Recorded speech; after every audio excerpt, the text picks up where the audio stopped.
Boa tarde a todos. Muito obrigada pela participação de vocês.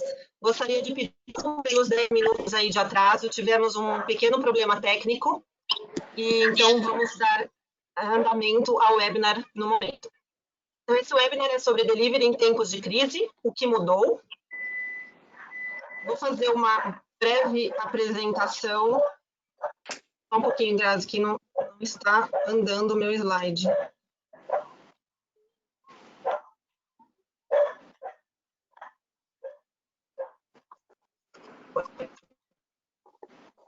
Oi, Flávia, ajuda se você sair da apresentação e voltar no modo de apresentação. Então, uma breve apresentação do ILSI. O ILSI é International Life Science Institute. Já foi lá? Então, bom, meu nome é Flávia Goldfinger, eu sou nutricionista e executiva do ILSI Brasil.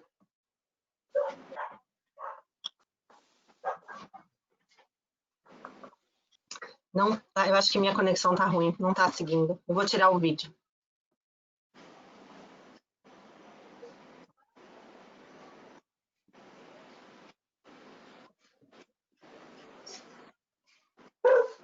Assim vocês veem minha tela? Estou vendo a sua tela, sim, Flávia. Sim, tela. Vamos lá. O ILSI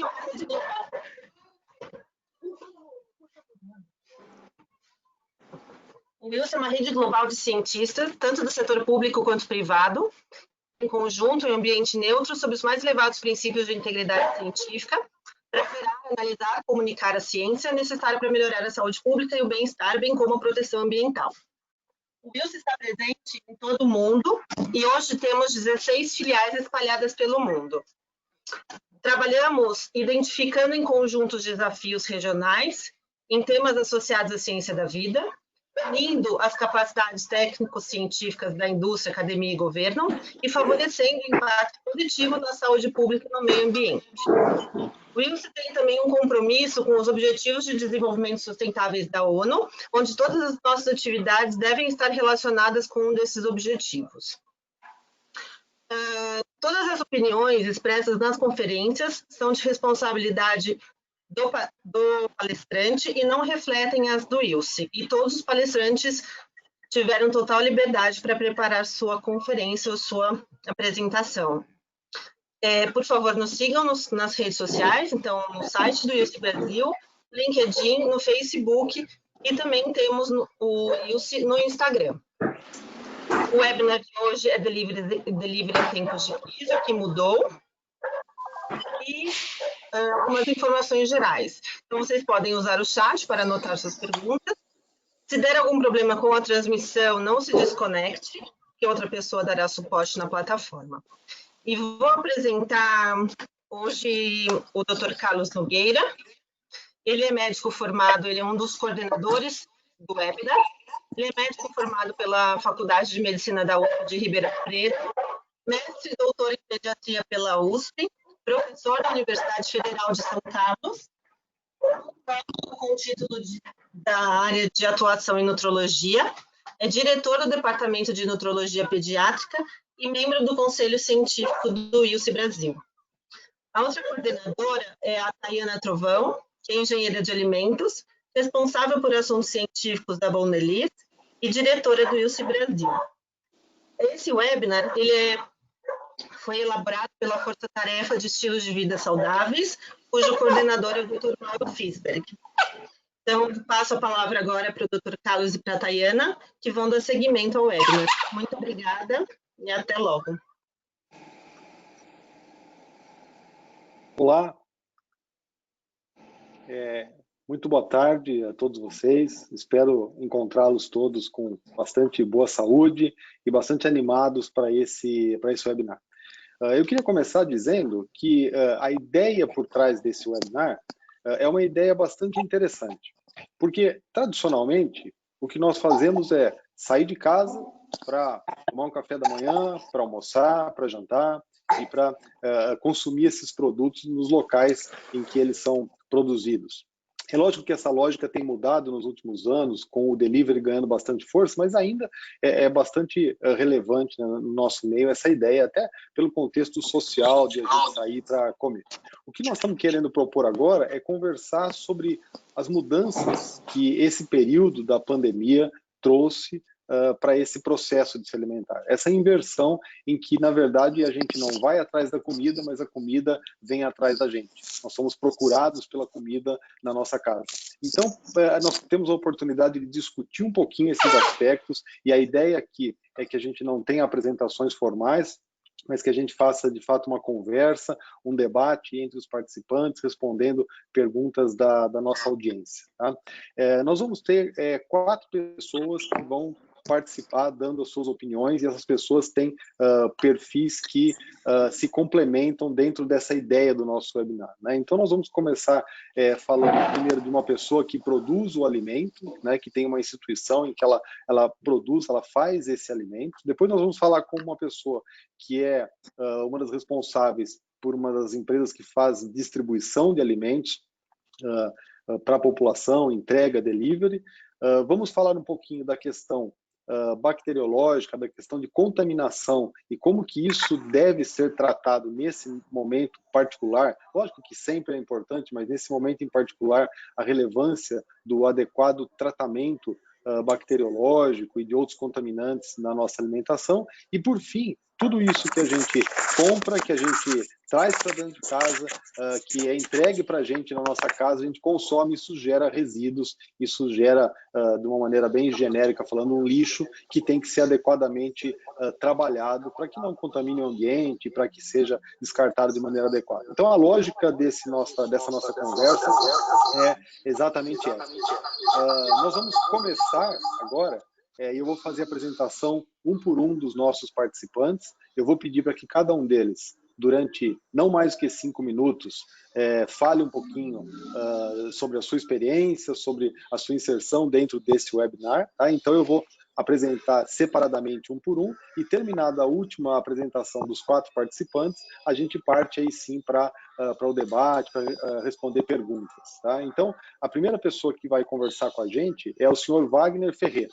O senhor Wagner é sócio proprietário da Bolonha Rotisserie, que é uma empresa aberta em 1925 e já está na 4ª geração de sócios. Ela é uma rotisserie, uma padaria e também um restaurante, né, que oferece, além disso, sobremesas, lanches, etc. Tá? Ela tem 3 lojas, né, em São Paulo, no total, uma em São Paulo e 2 em Curitiba. Então, a ideia é do Sr. Wagner nos falar um pouquinho sobre esse processo de produção de alimento e como que esse alimento, hoje em dia, nesse momento de crise, como que esse alimento está chegando para o consumidor. Muito boa tarde, Wagner. Obrigado por ter concordado e ter topado participar dessa nossa conversa. Vocês estão me ouvindo bem? Estão me ouvindo Sim. bem? Sim. Então tá. Como falou, meu nome é Wagner, eu quero dar uma boa noite para todos os participantes, os ouvintes. Enfim, nós somos uma rede de padarias e restaurantes que é muito grande, e a gente tem um apoio muito grande na área de produção, enfim, é muita carne, muita massa, a parte de padaria também, sorvete, então é meio flex, né, nosso negócio. Então, é uma quantidade muito grande de comida que sai, né, normalmente, só que com essa pandemia, despencou 80% do movimento, porque nosso movimento é muito de salão, né, sai muito para salão, muito para restaurantes, e, enfim, restaurante está fechado, a gente ficou com o delivery, no caso do Bolonha, o delivery sempre foi muito forte, aí a gente já vinha com os aplicativos, mas todo mundo que lida com os aplicativos, a gente sabe que a gente sofre demais, porque é uma máfia muito grande dos aplicativos, por exemplo, se minha loja está vendendo muito, se eu não for exclusivo deles, eles tiram a gente do ar e vai vender mais quem é exclusivo deles. Daqui a pouco eles põem a gente de novo no ar, então a gente acaba sofrendo demais, a gente não vê a hora de acabar essa pandemia aí para a gente poder trabalhar naturalmente. Então, logicamente, a gente já tinha muita experiência em delivery, já com motoboys nosso, e depois aplicativo também. Tem só o lado bom o aplicativo, não é só o lado ruim. Mas o custo é muito alto. Então, hoje em dia, resumindo, hoje em dia, restaurante, em geral, que tem que estar só com o aplicativo, não paga um restaurante aberto. Esquece. Aplicativo, delivery é para quem não tem ponto comercial, o custo é muito baixo para lidar com delivery. Hoje, para a gente compensar o delivery, a gente tem que estar funcionando toda o restaurante, tudo funcionando para poder diluir os custos, né? Não dá para ficar só em cima do delivery. Então é isso. Agora, o público aceitou muito bem o delivery. Eu acredito que o delivery vai ser bem maior que antes da pandemia, mas vai ser bem menor do que tem hoje. Porque tem uma razão muito forte. O brasileiro não é igual ao europeu. O brasileiro, ele gosta de amigos, ele gosta de roda de bar. Ele não vai tomar cerveja, estando tudo aberto, ele não vai tomar cerveja lá na casa dele, que já está fazendo isso há 4 meses. Ele vai querer ir para um bar, porque ele gosta de amigos, ele gosta do barulho do brasileiro falando alto. Então, a gente acredita muito que a volta, reabrindo, vai ter um movimento bem forte, bem acima do que a gente esperava. Não vai ser fraco, não. Porque eles podem ter dificuldade para entrar dentro de um shopping ou dentro de um restaurante fechado, mas a gente acredita que está muita gente querendo ir para a rua, querendo, por exemplo, café da manhã na padaria. Não dá para imaginar um domingo de manhã sem um café da manhã na padaria. Pegar os filhos e as esposas e tomar café da manhã na padaria. Hoje eles estão tomando em casa. Apesar que no nosso ramo de padaria mudou muito, voltou como era antigamente, né, quando se tomava café da tarde. Agora voltou o consumo em padaria de café, leite, presunto, queijo, suco de laranja, do horário das 3 horas às 7 da noite, que é a refeição intermediária, que hoje em dia, toda essa loucura que a gente vive, não se toma mais café com os filhos, com a esposa em casa à tarde. Agora voltou, porque está todo mundo em casa. Então, as padarias já sentiram um movimento muito forte de tomar o café das 5 horas da tarde. Entendeu? Então, a pessoa, em vez de ir para o bar para tomar cerveja com os amigos, ele está em casa. Então, ele tem que tomar café com os filhos. Então, essa é uma coisa que mudou bastante nessa pandemia. A gente acredita que isso aí até vai continuar mais, porque quando a gente era criança, os pais da gente, quando chegava, tinha o café da tarde, né? Muita gente tomava café da tarde, que antes da pandemia não existia mais, agora já voltou a existir. Então, é isso. O que eu posso dizer que o delivery está muito forte, a parte de delivery, mas não cobre custo. Pode perguntar para quem você quiser que lida com delivery, não cobre custo. Não aluguel isso caro, não aluguel de delivery, não aluguel de uma loja perto. Então, os custos são muito caros, contador, conta de energia elétrica, tudo não dá para o delivery assumir todas essas despesas. Então, é isso, ótimo. Mas está muito forte, o delivery vai ficar muito forte. Tá bom? Está ótimo, está ótimo. Muito obrigado aí pela sua apresentação inicial, né? Nós vamos ter tempo ainda de conversar bastante, né? E eu queria passar agora para o nosso segundo debatedor, né? Que é a senhora Bianca. A senhora Bianca, ela é gerente nacional de contas do iFood. Ela também é mestre em administração com MBA em marketing e no programa de gestão empresarial da Fundação Dom Cabral e graduação em comunicação social. Ela é também especialista em liderança criativa e CNV aplicados à gestão de pessoas. Mas eu queria muito ouvir a Bianca em relação ao papel justamente do delivery. Eu acho que nós estamos muito bem representados, porque o iFood é um player extremamente importante nesse processo de entrega do alimento. Tá? Bianca, obrigado por ter concordado em participar e seja bem-vindo ao nosso webinar. Eu que agradeço, doutor Carlos, é um prazer estar aqui com vocês. Também agradeço a Graziela pela oportunidade. Vou contar um pouquinho para vocês como está sendo, como é que está acontecendo hoje no iFood. O iFood é líder em food delivery da América Latina. A gente tem operação no Brasil, também tem operação na Colômbia e no México. O Brasil é realmente a maior operação. Hoje o iFood faz parte da Movile, que é um ecossistema de empresas de tecnologia, então não estamos sozinhos. E hoje no Brasil a gente está vivendo realmente um momento diferente, um momento social e de consumo diferente do que a gente estava acostumado, mas hoje a gente já fala que é o nosso novo normal. O novo normal, a gente como empresa de tecnologia já é extremamente acelerado por inovação, mas essa é sem dúvida uma das mais desafiadoras. Então, como é que a gente se organizou rapidamente nesse período da pandemia? Só para trazer para o tema, né? E qualquer dúvida que vocês tenham, vocês podem fazer as perguntas, não tem problema. Mas puxando um pouquinho para o tema, né? Que são os desafios nesse momento de delivery, a companhia precisou, assim como muitas outras, se adequar rapidamente ao modelo de home office e também ao modelo de gestão remota. O que eu estou querendo dizer com isso? A gente precisou rapidamente transferir os times para casa, para o aspecto da segurança e da saúde, e também precisou adequar os demais pilares. Então, hoje a gente tem 4 pilares estratégicos dentro da companhia. O primeiro pilar são os restaurantes, o segundo pilar, os entregadores, que é o meio que a gente faz para conectar o consumidor com a alimentação. A gente tem os próprios funcionários do iFood, que precisam também estar protegidos. E a gente tem um quarto pilar super importante, que são os nossos consumidores, efetivamente quem vai consumir o produto. Então, sobre esses 4 pilares, o iFood precisou se mover extremamente rápido para conseguir garantir efetivamente que o ecossistema de food delivery parasse em pé. Então, o que isso significa? Significa trazer movimentos como o movimento Todos à Mesa.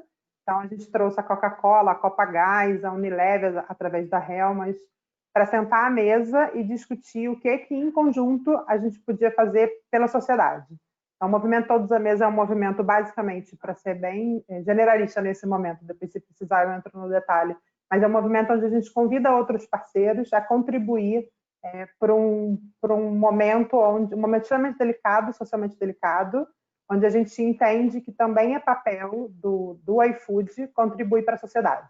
Então, é um movimento que a gente coloca efetivamente dinheiro e doa prato e cestas para ação cidadania, e essas empresas entram junto ou dobrando a doação do iFood, do consumidor, ou efetivamente entregando pratos de alimento, por exemplo, a Copagás, que entrega para os caminhoneiros nas estradas, através dos nossos restaurantes parceiros. Então, esse é um dos movimentos. Outros movimentos extremamente relevantes que a gente precisou colocar no ar muito rapidamente foi o movimento da segurança alimentar. Então, como nos comunicar, né, com 160 mil restaurantes e com mais de 100 mil entregadores para garantir ou para minimamente educar para um novo modelo de higiene.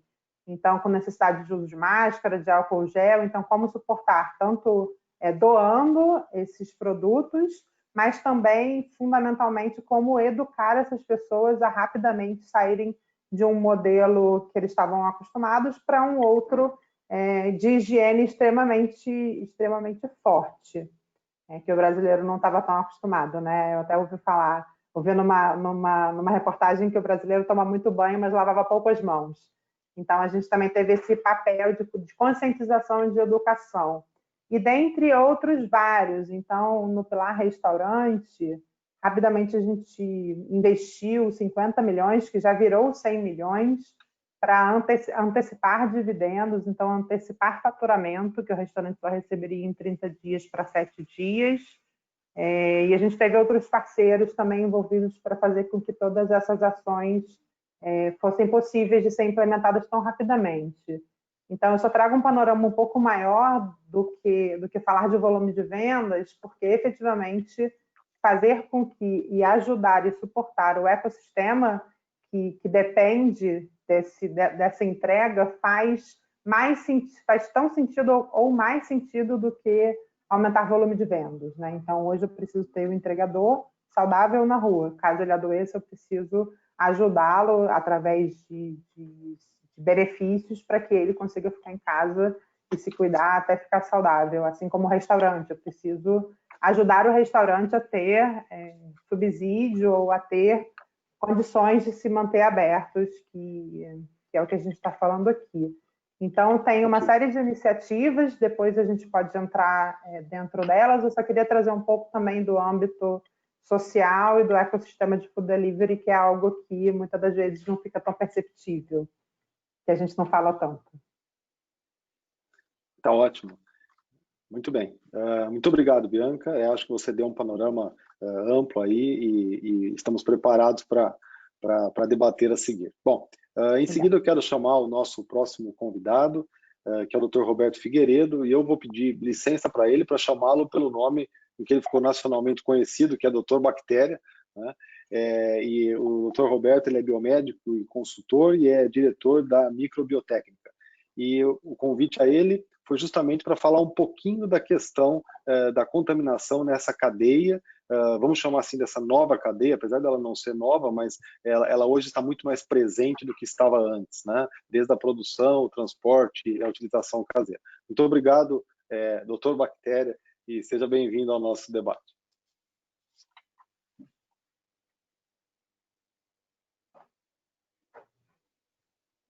O senhor está no mudo.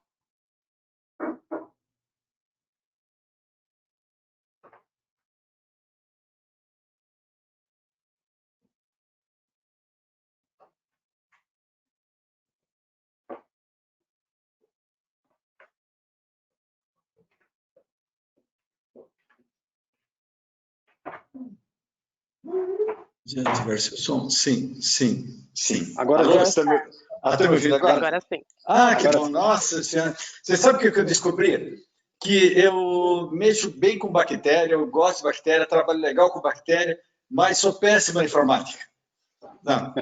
Então, descobri isso daqui. Aí eu já tinha dúvida sobre isso, agora eu já tenho certeza. Né? Então, bom, eu sou biomédico, a minha especialização é em saúde pública e microbiologia. Agora, estou mudando o nome para Dr. Vírus, né, que está mais envolvido no processo agora, né, e estamos trabalhando desde esse ponto. E quando a gente fala o que mudou o delivery, o que as pessoas estão fazendo, a nova visão das pessoas, o que é? Sobreviver. As pessoas, todo mundo está querendo sobreviver, está todo mundo morrendo de medo, o pessoal fica em casa porque está morrendo de medo, não sai porque está morrendo de medo. E tem que, não precisa morrer de medo, mas precisa ter medo sim. Por quê? Porque é um vírus que a gente não conhece, não conhecia, é uma coisa nova, e o que a gente sabe dele é mais do que ele não faz. Então, a gente costuma falar assim, não existe nenhum trabalho que comprove, por exemplo, que um animalzinho pode passar para uma pessoa. Então, a gente já sabe que ele não passa.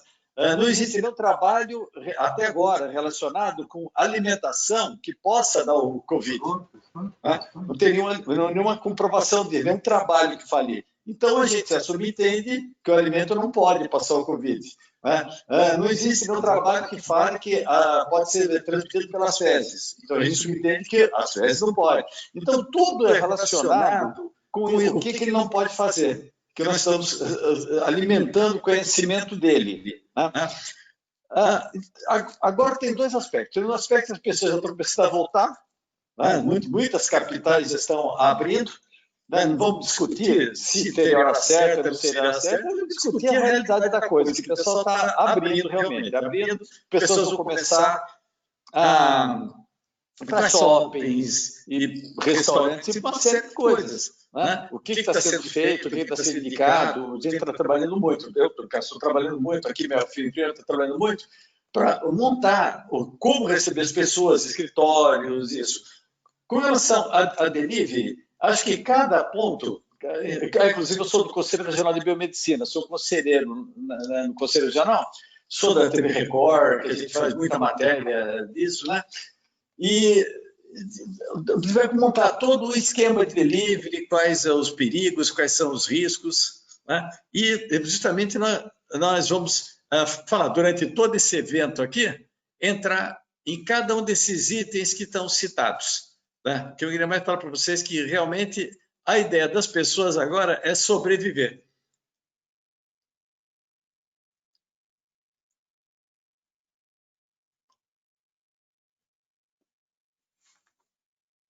Carlos, a gente não te escuta?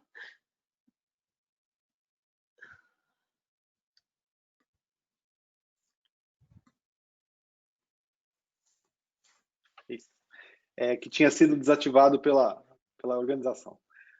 Muito bom, doutor Roberto, obrigado pela sua primeira participação e nós vamos ainda ter bastante oportunidade aí de conversar. E, por fim, nosso último debatedor, eu queria convidar para participar a doutora Gina Rispa-Bessen, já me desculpando porque talvez não tenha pronunciado corretamente o seu nome, você me corrige depois. A doutora Gina é psicóloga, doutora em Ciências da Saúde, pós-doutora em Ciências Ambientais e pesquisadora colaboradora do Instituto de Energia e Ambiente da USP. Ela é consultora na área de gestão e gerenciamento de resíduos sólidos urbanos, editora associada da revista Ambiente e Sociedade. A doutora Gina também atua junto à sociedade civil, como associada do Instituto 5 Elementos de Educação para a Sustentabilidade, junto ao Observatório de Política Nacional de Resíduos Sólidos e Aliança Resíduo Zero. E nós queremos ouvir a sua apresentação inicial, que o nosso foco agora é o que fazer com tudo isso que é produzido durante esse processo todo de em produção, delivery e consumo dos alimentos. Boa noite, aliás, boa tarde ainda, e obrigado por ter concordado em participar com a gente.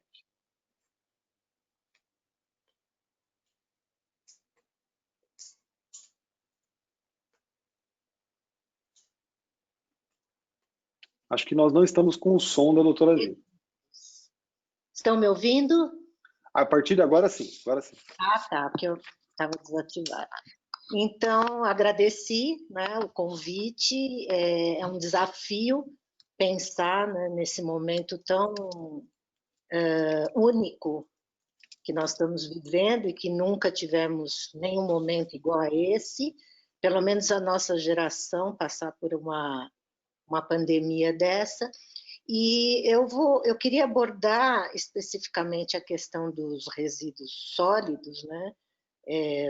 Que a gente chama de lixo de forma incorreta, porque, na verdade, a gente tem todos esses resíduos, eles são um bem econômico com valor e que gera trabalho e renda. E o que está acontecendo, né, no Brasil, em geral, e no mundo, é que a questão dos resíduos está muito mal equacionada ainda nas cidades. Ainda é um dos grandes problemas que a gente enfrenta nas cidades.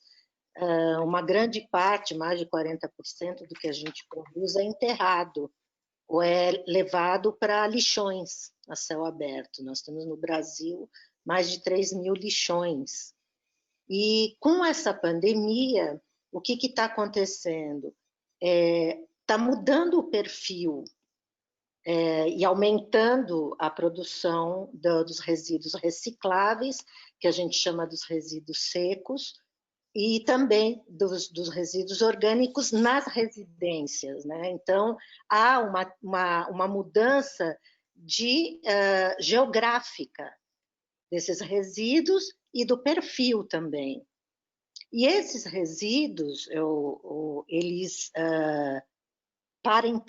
tanto para entrar nas nossas casas, quando eu falo resíduos, são basicamente as embalagens e os alimentos. Eu vou me focar um pouco mais nas embalagens, que é a área que eu trabalho. Então, nós temos no Brasil um problema grande para reciclar uma grande quantidade de embalagens. Nós não temos coleta seletiva implantada em todos os municípios, nós temos muitos catadores avulsos, né, que acabam correndo um grande risco de contaminação, catadores de materiais recicláveis organizados.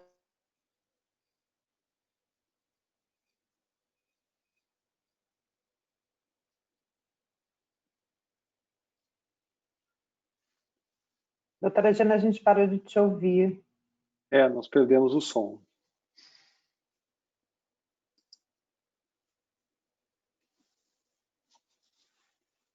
Não. Doutora Gina? Doutora Doutora Gina, Gina, o microfone da senhora está desabilitado? Pronto, agora voltou. Ele está sumindo, mas não sei se é problema meu. Então, vocês conseguiram ouvir o que eu disse? Não? Sim? Tá. Então, assim, para ir finalizando, então, o que nós temos? Nós temos hoje, com essa mudança, né, um aumento muito grande de alimentos e serviços em geral, compras aumentou tremendamente, entregue nas residências com embalagens. E essas embalagens, se antes já não havia uma coleta seletiva eficiente, teve que parar a coleta seletiva durante muito tempo para evitar o risco para aqueles que trabalham com a coleta seletiva e a reciclagem, e está havendo também uma adaptação dessas embalagens para poder entregar os alimentos com segurança, com higiene, com todas as condições. Esse é um desafio enorme, né? Já é um desafio para a embalagem em geral, porque qual é a nossa meta? É chegar numa economia circular, onde a gente gere cada vez menos resíduos e que as embalagens cada vez mais voltem, né, para o ciclo de vida dos produtos e sejam reaproveitadas, que a gente extraia de uma forma sustentável e cada vez menos recursos naturais e possa aproveitar cada vez mais esses resíduos. E, então, nesse momento, como que nós vamos lidar, né, depois desse momento com a coleta seletiva, com a reciclagem e com a segurança desses catadores de materiais recicláveis. E a segurança nossa também em relação àquilo que entra na nossa casa no momento em que eu não sei vocês, mas eu ainda estou em quarentena, eu sou de grupo de risco, né? Pela idade, continuo aqui a minha quarentena. Muito bem. Muito obrigado, doutora Gina, pela sua explanação inicial, né?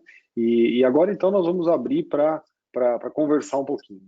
Eu deixaria vocês muito à vontade para, eventualmente, fazerem perguntas uns para os outros, né?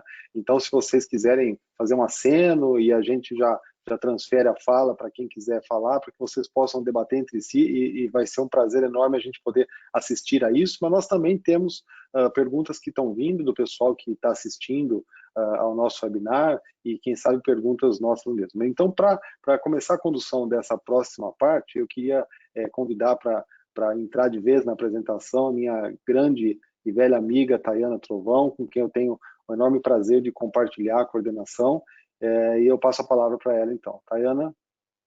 Obrigada, doutor Carlos. Obrigada a todos os palestrantes, né? Foram ótimas apresentações iniciais. Muito bom começar esse debate. Bom, o tema desse nosso encontro aqui é realmente tentar linkar toda essa cadeia, né? Desde a elaboração da comida até a entrega, né? De fato, dessa comida para o consumidor.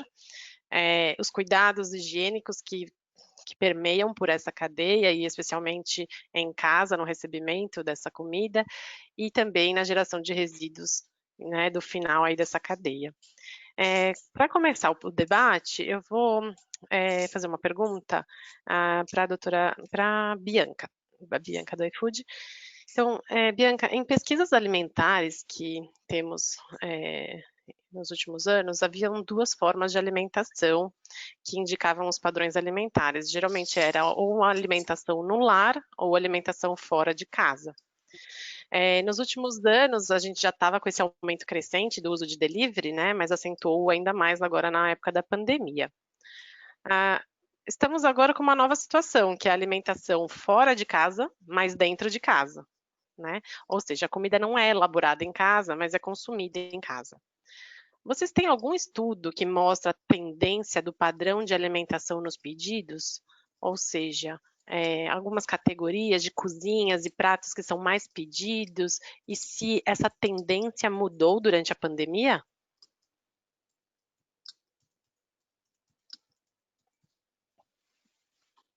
Ah, tá sem som. Agora acho que foi.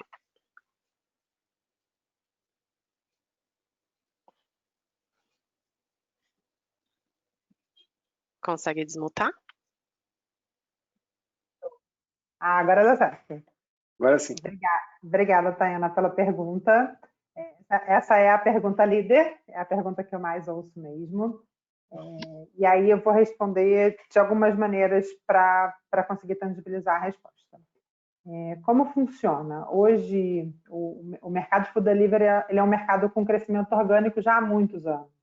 Então, desde o início do iFood em 2011 e de outros players que o iFood, inclusive, adquiriu ao longo dos anos como estratégia de crescimento, os consumidores também, naturalmente, vêm se acostumando com uma nova ferramenta, né, de alimentação fora do lar, dentro do lar, que você colocou super bem. É exatamente assim que eu vejo também, principalmente nesse momento que a gente vive. Só para trazer contexto, desde 2011, quando o iFood foi criado, ele foi criado como uma alternativa, como uma ferramenta de trazer a alimentação do restaurante para dentro de casa, lá olhando ainda para o telefone, né, que parece algo muito distante, mas ainda é uma realidade em determinadas regiões do Brasil. Ou seja, hoje o telefone ainda é um grande concorrente do iFood, assim como o fogão, né? Assim como cozinhar. Então, ao longo desse período todo, os consumidores vão se acostumando e tomando conhecimento dessa alternativa, assim como os restaurantes. Então, ao longo do tempo, os restaurantes vêm aderindo à plataforma e os consumidores vêm se sentindo atraídos a comprar e utilizar a plataforma de forma orgânica. Então, todo mês a gente tem crescimento. Para uma ideia, ano passado a gente tinha 20, 26 milhões de pedidos, hoje a gente já está em 30 milhões. Então, esses pedidos eles vêm crescendo. Com a pandemia, a curva ela não mudou, porque ela já é uma curva ascendente. E ela é uma curva ascendente sobre dois aspectos. O primeiro aspecto sobre entradas de restaurantes. Então, a gente tem, mês a mês, crescimento de adesão de restaurantes à plataforma. E a gente também tem novos usuários. E a gente também tem aumento de frequência dos usuários. Então, hoje o que a gente percebe é uma conjuntura de tudo isso dentro de um cenário onde as pessoas estão realmente extremamente preocupadas com a sua saúde. Então, obviamente, ainda tem gente que precisa ir para a rua para fazer mercado e para se alimentar, mas hoje a ferramenta traz essa alternativa, tanto de mercado quanto de refeição pronta. Mercado, até o ano passado, não era um pilar estratégico do iFood, ele passou a ser ano passado, e na pandemia a gente já estava mais preparado do que estava antes para atender pedidos de supermercado. Mas, mais uma vez, né, essa história ela vem sendo contada já há bastante tempo, e na pandemia a gente teve uma conjuntura de boas ofertas com os restaurantes, mesmo aqueles que fecharam, infelizmente, não foi possível, e isso está muito concentrado em shopping center, mas aqueles que conseguiram se manter abertos, eles tiveram, obviamente, como o Wagner colocou, o delivery ele é um dos pilares estratégicos do restaurante, mas o delivery, sem dúvida nenhuma, ajudou esses restaurantes a continuarem abertos nesse período. Te respondi? Sim, no delivery, nos aplicativos, geralmente a gente tem assim, comida italiana, hambúrguer, comidas pratos saudáveis. Essa categorização, vocês têm algum monitoramento de diferença pré-pandemia e agora na pandemia? Sim, a gente tem as categorias mais vendidas, que não foge do senso comum, né? Pizza, hambúrguer, comida brasileira, e isso não mudou, a pandemia não foi suficiente para mudar o comportamento de consumo. O que acontece na pandemia é que a gente vê determinadas categorias que eram bem pequenas, ganhando uma expressão um pouco maior. São categorias mais de indulgência. São categorias de padarias, doces, principalmente tortas. A gente percebe um aumento nesse período dessas categorias. E aí a gente só não consegue atrelar isso ao aumento do consumo, porque, mais uma vez, talvez para essas categorias o consumo estava muito associado a um momento do fora do lar. Então, vou comprar uma torta, vou levar para um aniversário, vou passar na loja de doce para comer minha fatia de doce, para tomar meu café. E hoje, esse novo momento de consumo, ele foi absorvido pelo lar. O delivery sempre foi muito tradicional de jantar. Com o tempo, o almoço vem ganhando representatividade, mas durante a pandemia, as novas ocasiões que a gente chama, que é café da manhã e lanche da tarde, essas sim ganharam expressão, não o suficiente para ultrapassar a comida brasileira, hambúrguer e pizza. Talvez isso nunca vai acontecer, porque esse é a base do delivery, mas determinadas categorias sim ganharam expressão.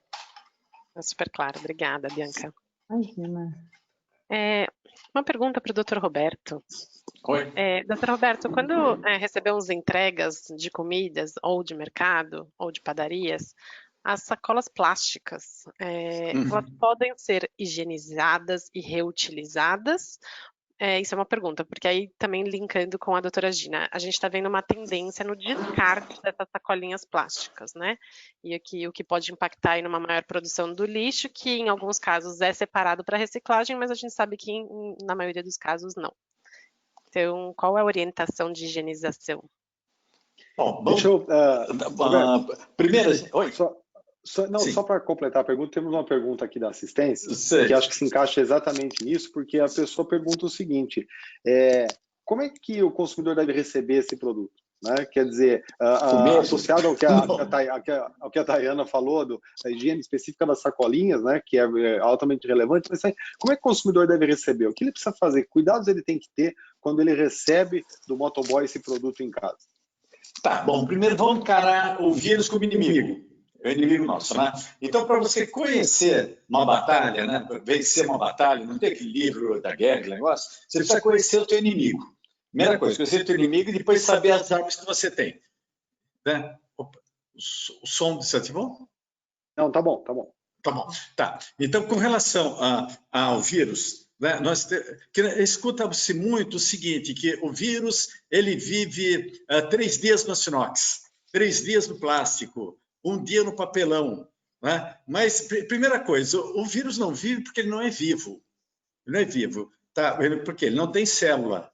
Eu tenho célula, eu sou um ser vivo. Um cachorrinho tem célula, é um ser vivo. Uma bactéria é um ser vivo que tem uma célula. Então, o vírus não tem célula. Tanto que, para reproduzir, ele precisa do nosso organismo, da nossa célula. Ele precisa entrar na nossa célula e multiplicar. Então, nós podemos falar de vírus se ele é ativo, se tem condição de entrar na nossa célula. Ou inativo, se ele perdeu essa função. Então, vamos entender. Quando você fala de 2, 3 dias de estudo, esta aqui é a nossa resistência. Vamos imaginar só a nossa resistência. Tá? Todo contato que você tiver com germes abaixo da sua resistência, você nem vai saber que pegou, que você tem uma resistência superior. Se for acima, você pode ficar doente. Então, vamos ver o que acontece. Vamos supor que eu esteja doente, eu não estou, tá, gente? Mas vamos supor que eu esteja. Eu vou espirrar em cima do açinox. Na hora que eu espirrei, eu joguei uma quantidade de vírus acima da nossa resistência. Se alguém passar a mão e levar a mão no rosto, vai ficar doente. Passam 10 minutos, a quantidade de vírus começa a fazer isso. Depois de 2 horas, praticamente não tem mais quantidade que poderia te dar uma doença. Então, quanto tempo o vírus poderia existir? 2 horas. Aquele plástico, que pode ser de uma compra de supermercado, de saquinho, dessas matérias que vem tudo isso, com certeza, o único risco que teria é de alguém chegar na hora que você está chegando na tua casa, falar, escuta, dá para você me emprestar essa tua compra? Espirrar em cima, a pessoa doente. Aí poderia ter, não é isso que vai acontecer. Então, relacionado com o coronavírus, não precisaria nem lavar e nem limpar nenhuma compra. Isso não sei o que estou falando, é o CDC, a Organização Mundial da Saúde, tá? Tanto que, para a higienização que as pessoas fazem, que o pessoal passa cloro, passa álcool, está mais relacionado com a presença da urina do rato, para a leptospirose.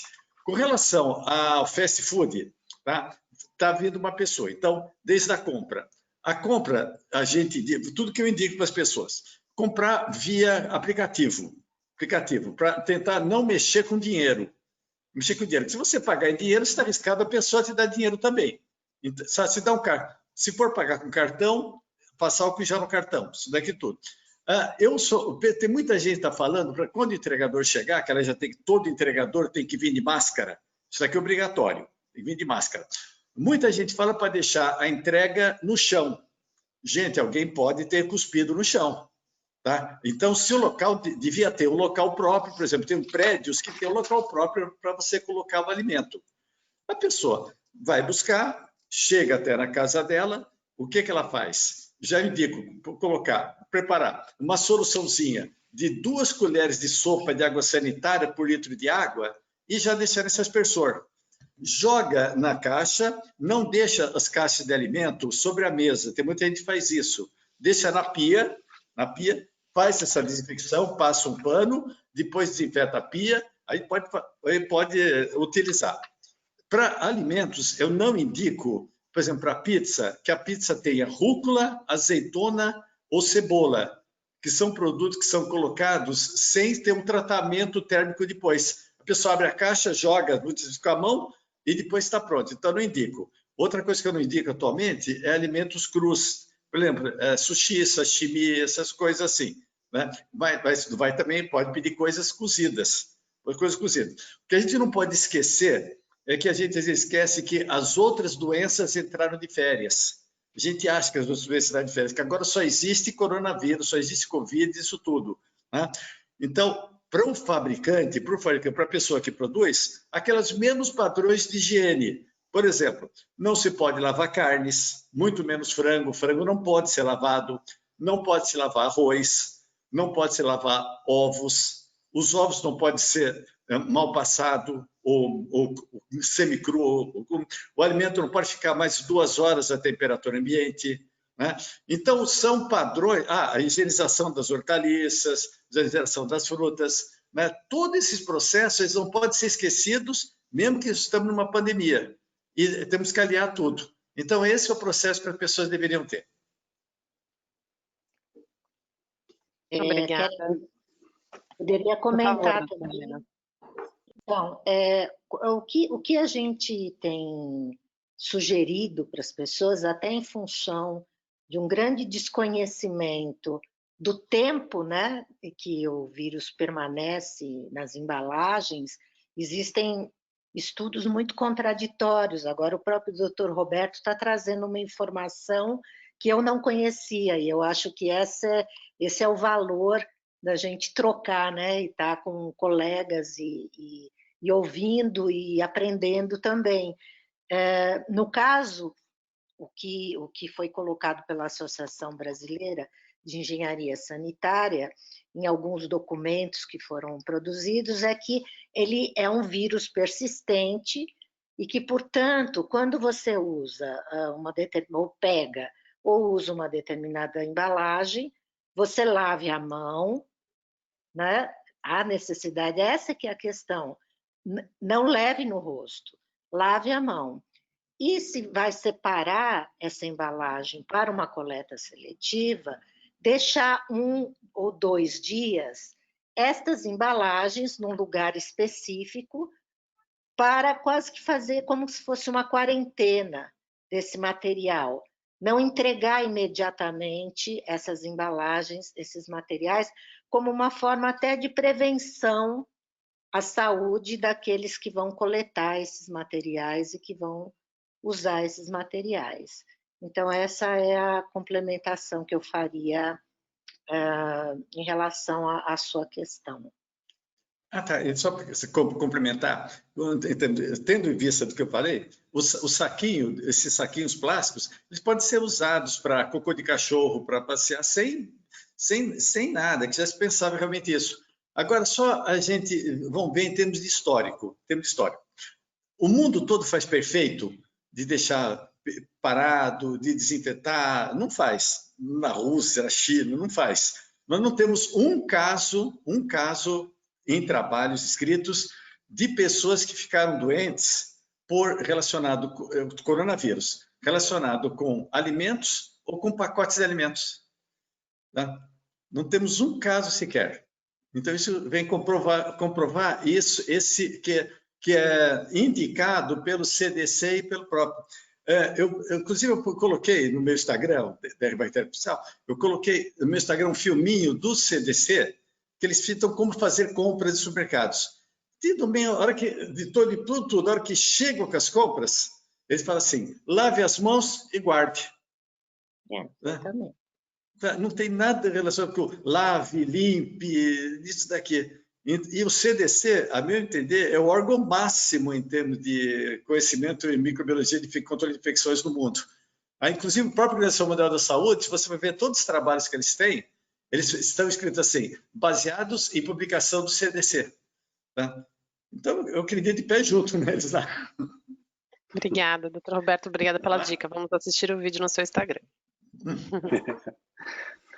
Eu tenho uma pergunta para o Wagner, que eu acho que é o seguinte, nós estamos falando, né, o alimento transportado pela empresa de delivery, ele chega em casa, como receber esse alimento e tal.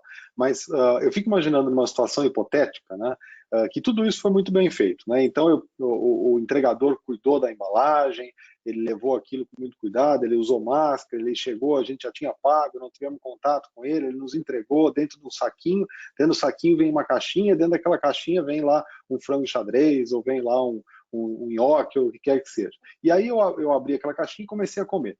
Mas a pergunta que eu teria é a seguinte, que cuidados adicionais agora, durante a pandemia, estão sendo tomados no restaurante, na cozinha do restaurante? A gente acredita, obviamente, que sempre houve cuidados de higiene rigorosos, ainda mais em casas que são tradicionais, como é o caso da Bolonha. Mas eu imagino também que, em algum momento, alguém parou, chamou os funcionários e disse, olha, a partir de agora nós vamos ter que redobrar algum cuidado. Então, como exemplo, né, da produção de alimentos, eu pergunto para o Wagner, mas ele sendo como se fosse um paradigma aí dos outros produtores todos, né, para a gente ter uma ideia. Alguma coisa diferente tem sido feita? Por exemplo, sei lá, uso de luva, um cuidado diferenciado do que se fazia antes por conta da pandemia? É bom esclarecer. Estão me ouvindo, né? Sim. Estão todo mundo me ouvindo? Estamos te vendo agora também. Luva é onde tem chapa, onde o cara vai fazer o pão na chapa. Muita gente fala, não está usando luva. A saúde pública não permite usar luva lá. Por quê? A luva, se pegar na chapa quente, a 200 graus, se o cara pegar a luva na chapa, o plástico da luva derrete, gruda na mão do cara, dá queimadura de 3º grau. Então, na chapa não se usa luva. Só vai usar luva onde você coloca a mão no alimento. O que vai perto da chapa não dá, é espátula e luva na outra mão. Uma mão dele que vai perto da chapa não pode usar luva, não sei se vocês sabiam disso.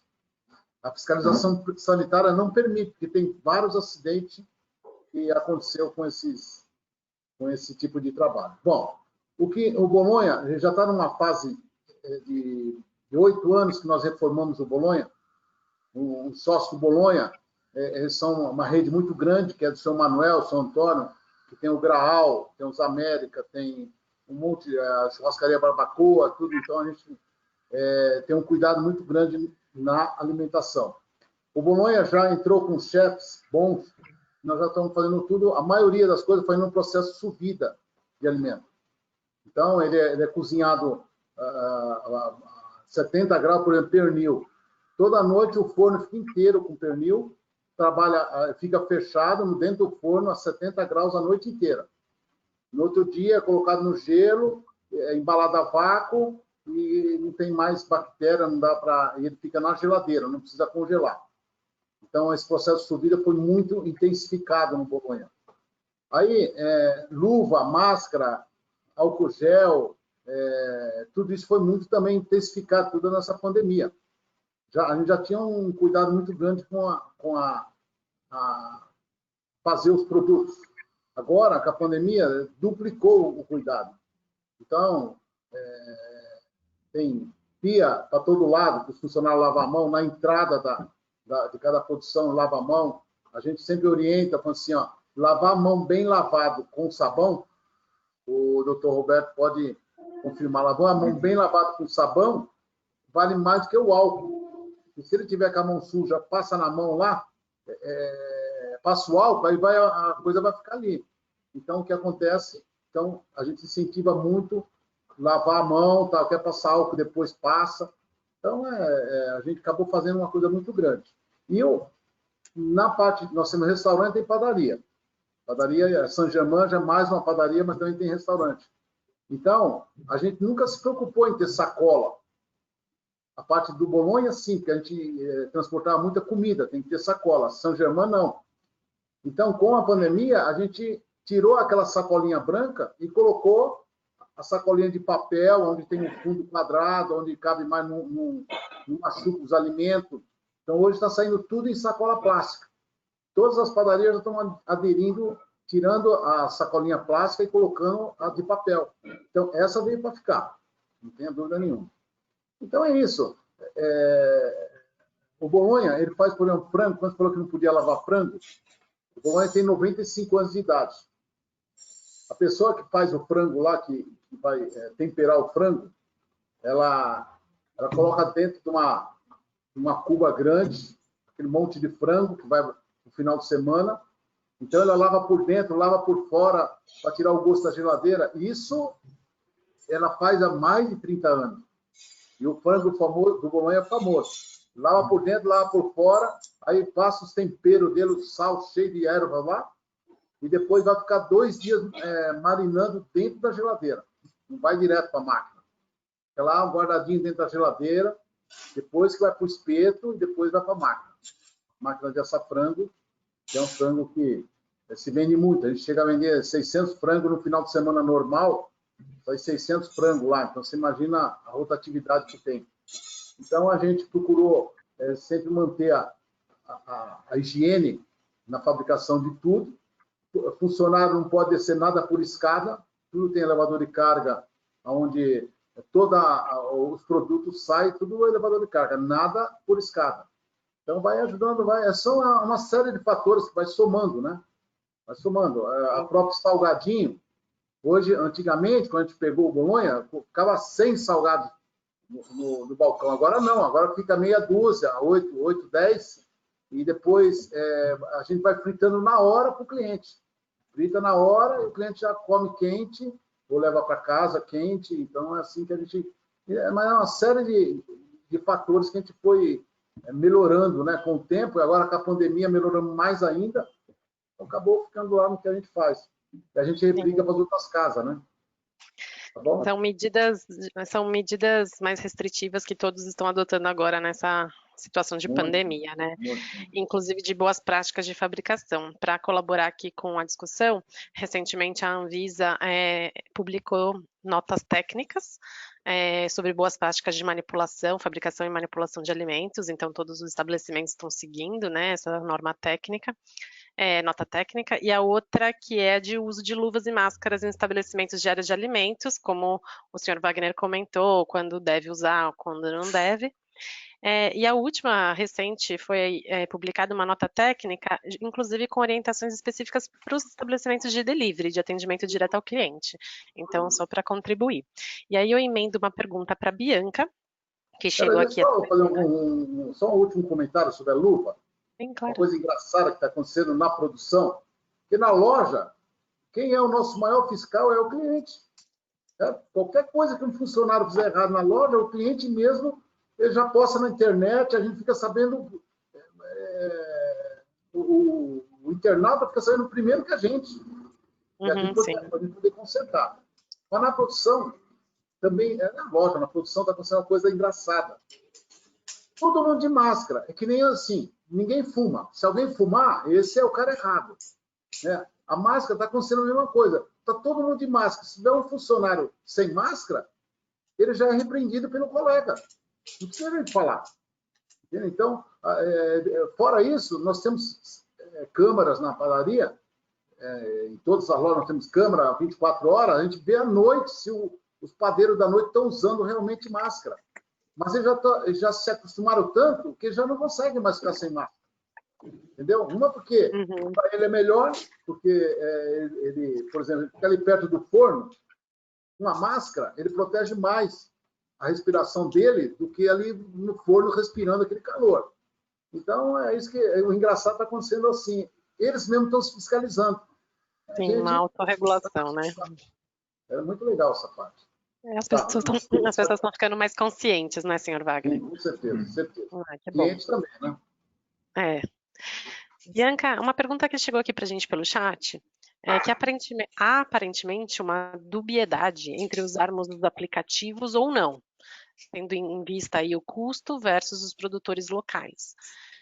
Vemos que nem todos conseguem arcar com os custos das empresas e mesmo com a entrega local. Pergunta é, estamos atrasados?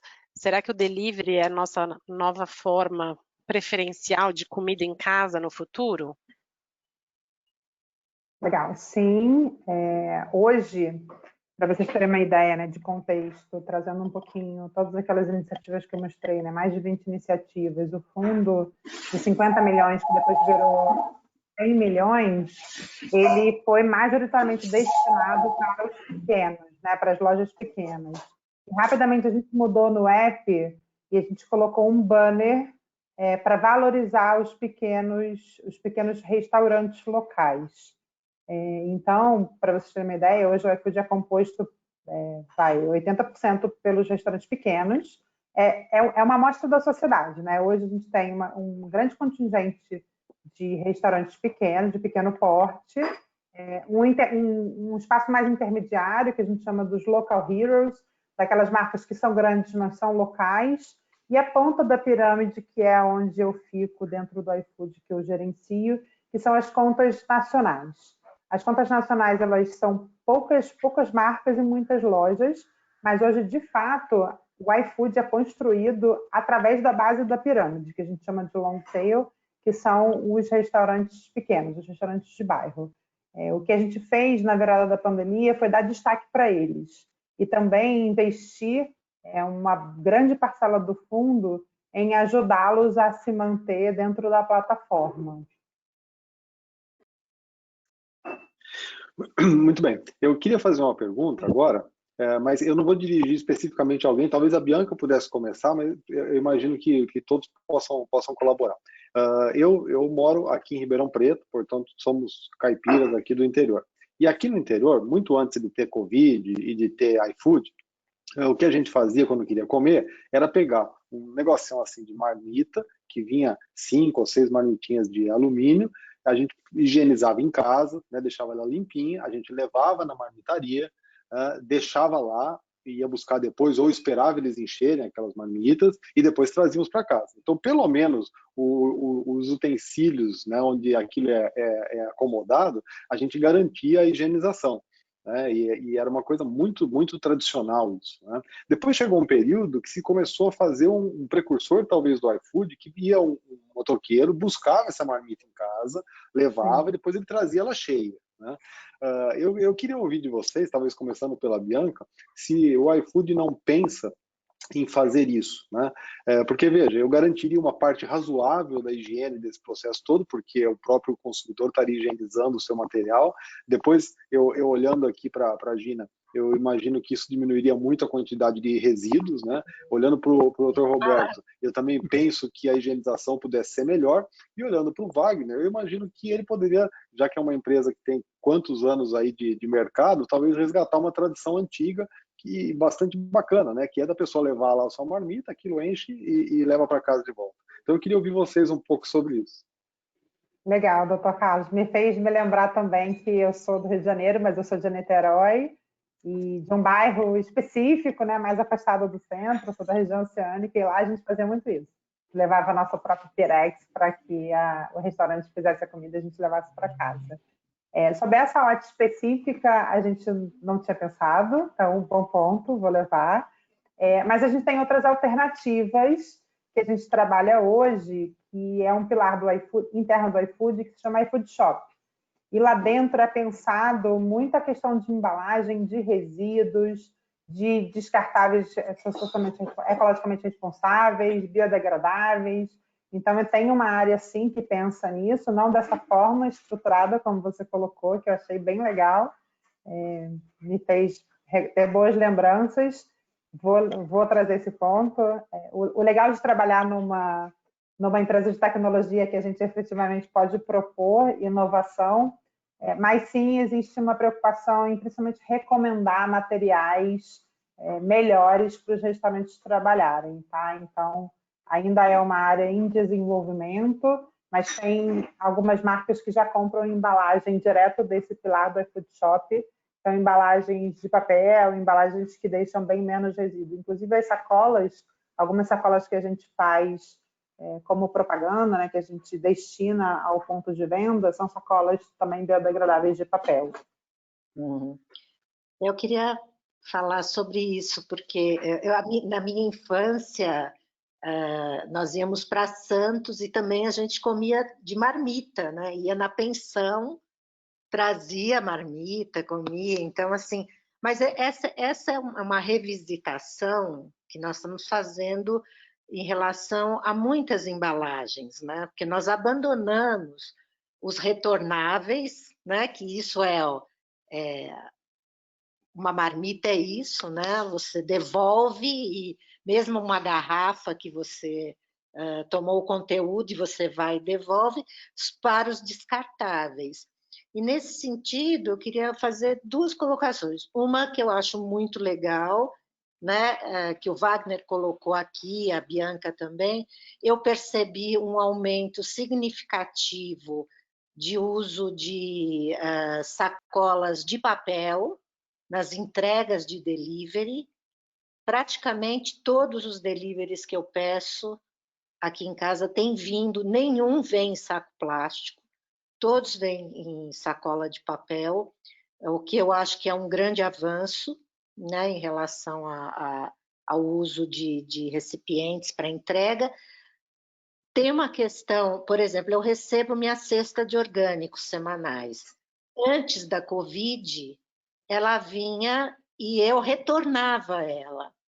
Na outra semana eu devolvia essa caixa, que é uma caixa de papelão.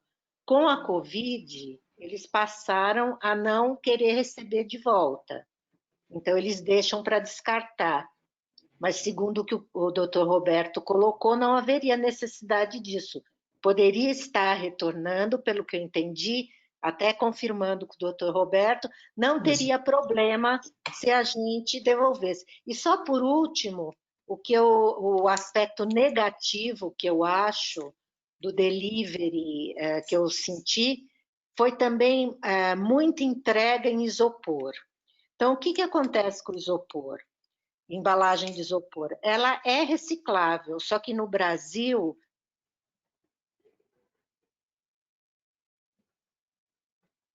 Doutora Gisele, nós não estamos ouvindo. Doutora Gina, não estamos te ouvindo. Perdemos seu som. O som da doutora Gina está habilitado. Acho que talvez clicar e desclicar de novo, por favor. Oi? Agora sim. Agora sim. Agora voltou. Então, houve um aumento significativo de entregas em embalagens de isopor. Então, às vezes, um pedacinho de bolo numa embalagem enorme de isopor.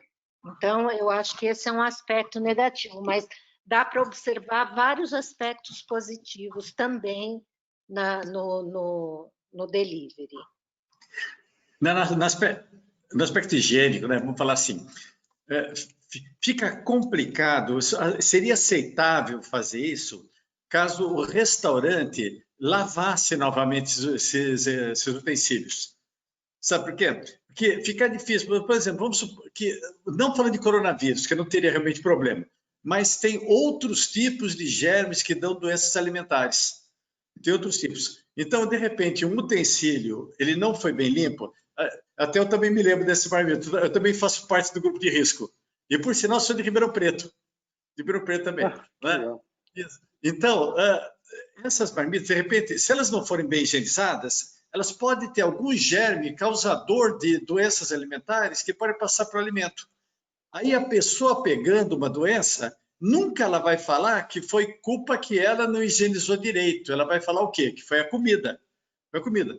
Então, o problema que do restaurante deveria ter, eles aceitando esse tipo de marmita, isso daqui tudo, né, seria lavar novamente os utensílios, para ele ter uma certeza de garantia.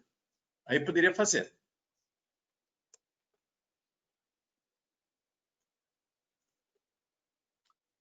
Senhor Wagner, a gente não está te ouvindo.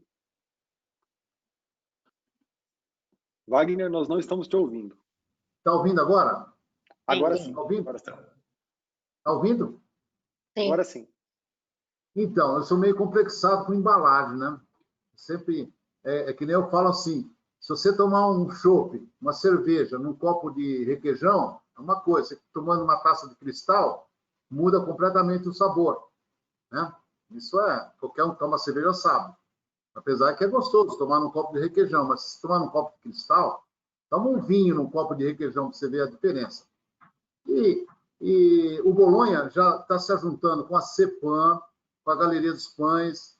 Nós estamos procurando, já há um ano que nós estamos já procurando, nós vamos fechar um container da China com Pirex, porque eu odeio chegar no Natal. Para você ter uma ideia, o Bolonha no Natal faz 280 ceias de Natal.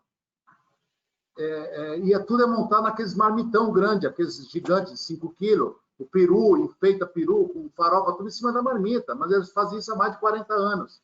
E eu não me conformo com isso. Mas assim, quando vai para a mesa, no Natal vai uma marmita para a mesa, e aí um Pirex, né? Então nós estamos tentando trazer esse container da China, vamos dividir, porque é muito Pirex para encher o container, e quando chegar, nós vamos fornecer a comida para o cliente, a gente vai fornecer o Pirex ao preço de custo, que sai bem barato. Sai a metade do que se compra hoje no mercado, nesses lugares, né? E chegar o cliente que quiser levar o Pirex, ele leva. Vai comprar com o Pirex. Vamos supor, vai R$18 a mais e já leva o Pirex e o Pirex já fica para ele. Se ele quiser depois trazer o Pirex, isso tem muito cliente que traz o prato. A gente não gosta muito, porque tem gente que vem com aquelas placa-lança, vem aquelas coisas de quebrável, sabe? Teve um dia, nós tivemos que acertar com a cliente, o funcionário quebrou um negócio que era todo trabalhado, que fazia parte de um conjunto. Nossa, foi um maior rolo. Então, a gente não gosta muito de que o cliente traga de casa. Mas quando traz, a gente já tem que higienizar tudo. Vai para a máquina de água quente para higienizar, para depois montar, porque nós somos responsáveis pelo produto até o cliente chegar na casa dele. Chegar a passar mal, como é que eu vou saber se é da embalagem? Então, a gente lava de qualquer maneira, com água quente. Tá? Então, é isso. A embalagem eu acho excepcional. Muitos restaurantes não estavam em condições de fazer delivery, não tinha embalagem. Aí vai e põe na embalagem que tem. Entendeu? Às vezes compra na esquina, totalmente inadequado, né? Nós já estamos com o iFood, já 3 anos já que a gente faz iFood. 2 anos e meio, 3 anos já está com o iFood e o Rap. Enfim, a gente já está acostumado, já mandamos desenvolver embalagem específica para isso aí. Mas você falou, é verdade. A embalagem, eu acho que daqui para frente vai mudar bastante as empresas, mesmo pós-pandemia. Como a Bianca falou, eu acho assim, o delivery que tinha antigamente, eu acho que vai ser, pós-pandemia, vai ser o dobro. Mas eu acho que vai ser uns 60% do que é hoje. Vai ter uma baixa grande porque as pessoas vão consumir na rua. Vão trabalhar, vão consumir. Então, é isso que eu queria falar sobre embalagem, né?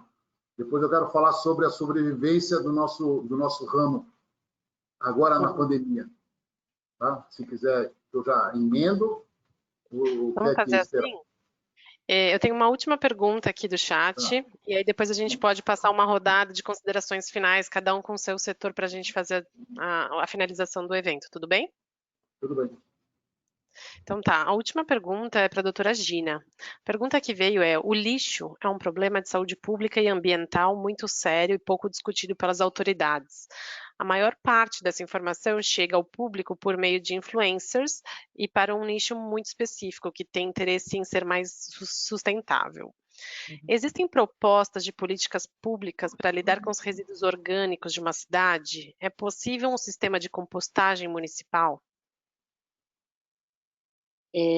Não só é possível, como é necessário, urgentemente, né? Mais de 50% dos resíduos que a gente produz nas nossas residências são resíduos orgânicos. E isso vai mais além ainda, né? Nós precisamos de um trabalho, primeiro, para aproveitamento integral dos alimentos, para reduzir o desperdício, para que as pessoas tenham composteiras domésticas e possam, então, compostar. Eu tenho uma composteira doméstica da minha casa, vamos dizer que sai 10% daquilo que eu consumo em casa. Então, nós temos uma política nacional de resíduos sólidos que ela coloca claramente isso, que é preciso reduzir aquilo que a gente produz. Não é possível mais a gente viver nesse nível de desperdício de alimentos, de embalagens.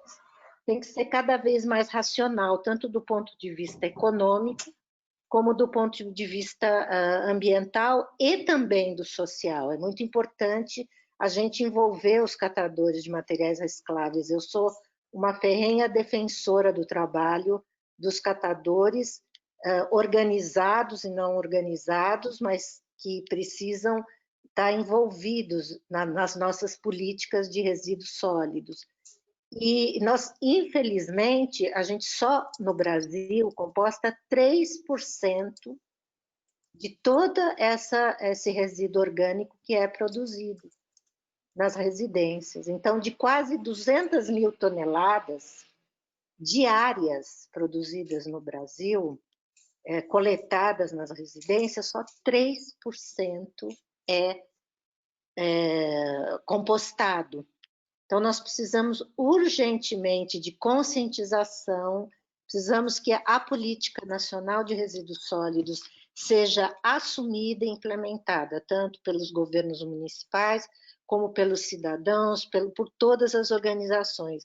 É uma necessidade urgente que a gente reduza e gerencie de uma forma correta, adequada, produzindo adubo, né, e gerando também trabalho e renda com as embalagens e com todas essas outros resíduos que a gente produz.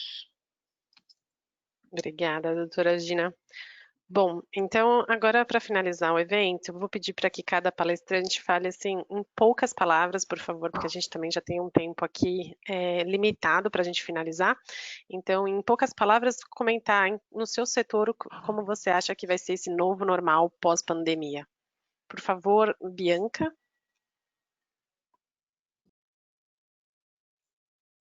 Oi, o nosso novo normal ele já está acontecendo hoje, né? E o pós-pandemia, a gente imagina que o setor, né, todos os setores de alimentação ainda vão passar por um período de adaptação do ambiente, adaptação do delivery, o próprio consumidor vai ficar mais exigente, mais cauteloso, até que se tenha vacina.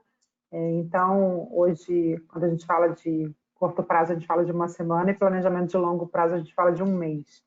Então, hoje a gente se prepara para, primeiro, continuar dando suporte aos 4 pilares estratégicos, né, aos consumidores, restaurantes, entregadores e os próprios funcionários do iFood, mas a gente sabe que novos desafios virão.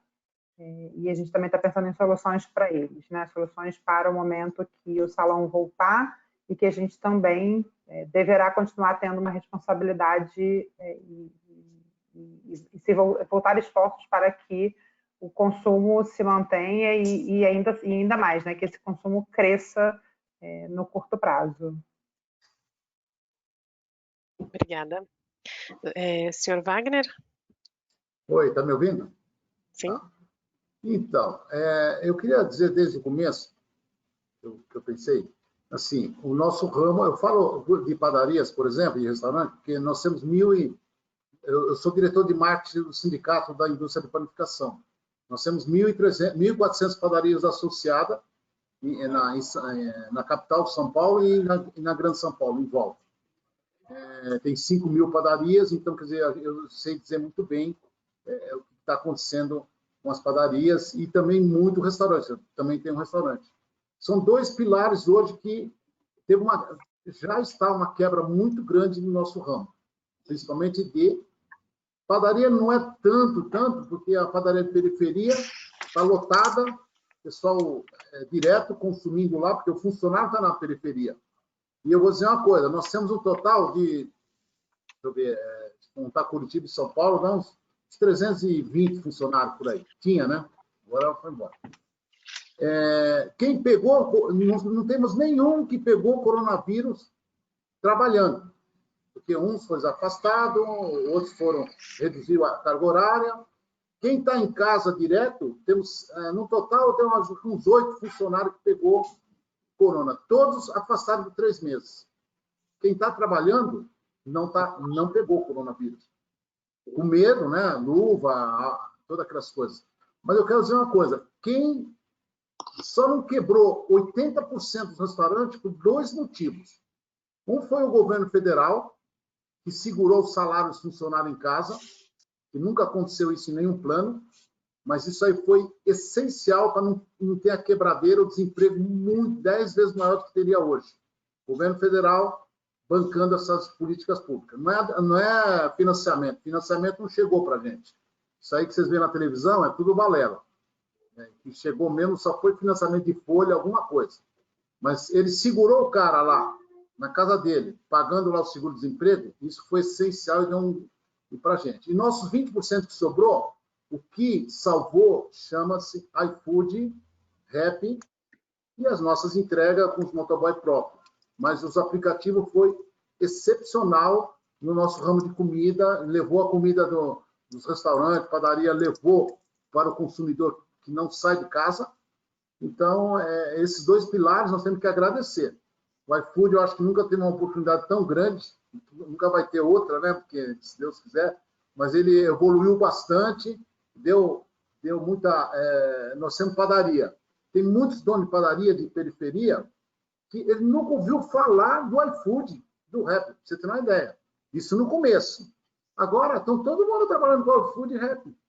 Entende? Por quê? Porque vocês foram lá cadastrar o Rappi da padaria, começou a entregar, e nisso que salvou as padarias. Se a gente não tivesse esses 20% funcionando, olha, ia ser um desemprego gigante, uma quebradeira gigante, que já está, né? Mas ia ser muito mais. Então, esses 2 pilares, eu quero dizer que realmente o governo federal, com esse seguro-desemprego, e os aplicativos, que não deixou em nenhum momento o consumidor sem os produtos, Dia do Namorado. Tem um amigo que ele vendeu pelo iFood, que ele é exclusivo do iFood. A gente tem mais 5 minutos. 250 cestas no Dia do Namorado. Então, é uma coisa absurda que se vendeu. Então, é isso aí. Obrigada. Desculpa te interromper, que a gente tem só mais 5 minutos para a doutora Gina e o doutor Roberto finalizarem. Tá bom? Obrigada. Pode ser, doutora Gina, você agora? Posso falar. Eu acho que eu não sei como vai ser o novo normal, mas assim, o que eu sei e eu tenho convicção é que em relação aos resíduos, nós precisamos qualificar nosso consumo, nós precisamos cobrar mesmo e incentivar que as empresas produzam de forma cada vez mais responsável e dentro de um conceito de uma economia circular, na qual a gente não desperdice tantos recursos naturais, porque nós não temos recursos naturais, e cumprir a nossa política nacional de resíduos sólidos, que é uma legislação excelente e que traz toda a hierarquia dos resíduos. A gente precisa reduzir, recuperar, reutilizar, e só lá no final, quando só aquilo que sobra, levar para um aterro sanitário, que é isso que coloca a nossa política. E valorizar sempre o trabalho dos catadores de materiais recicláveis, que são aqueles que fazem a coleta seletiva no Brasil. Muito obrigada. Doutor Roberto, sua vez. Tá bom. Eu queria agradecer essa participação aqui, achei excelente. O que eu acho é o seguinte, gente, em termos de futuro, porque na época de Copa do Mundo, todo mundo é técnico de futebol, né? Atualmente, todo mundo é microbiologista. Tá? Então, todo mundo entende, todo mundo discute a concentração de produto para desinfetar, acha que você está errado, faz mistura de produto, faz negócio.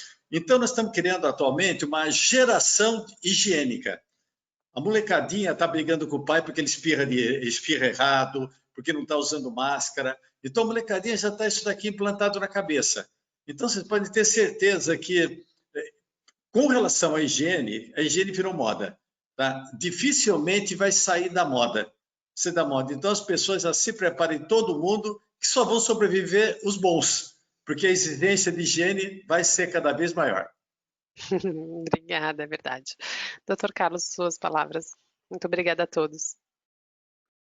Muito bom, pessoal. Olha, eu queria muito agradecer a participação dos nossos convidados, né? Foi uma honra tê-los aqui com a gente. Agradeço vocês terem disponibilizado esse tempo para estar aqui conversando, debatendo. Nós tivemos uma assistência grande, bastante participativa, tá?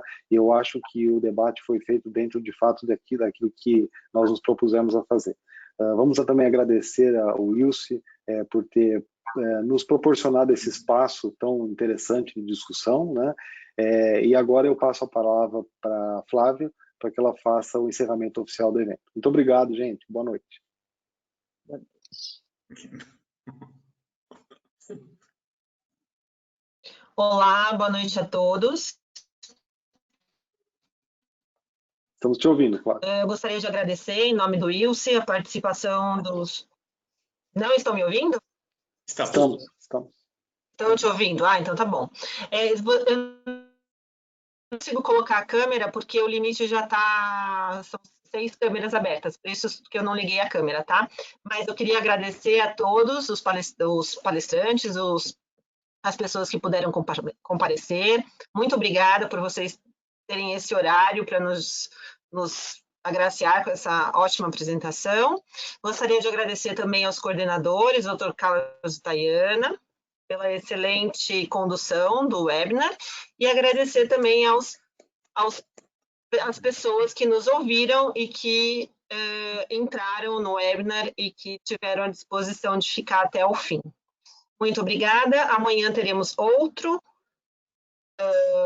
webinar e na sexta também mais um webinar. Desculpa pelos problemas que tivemos no início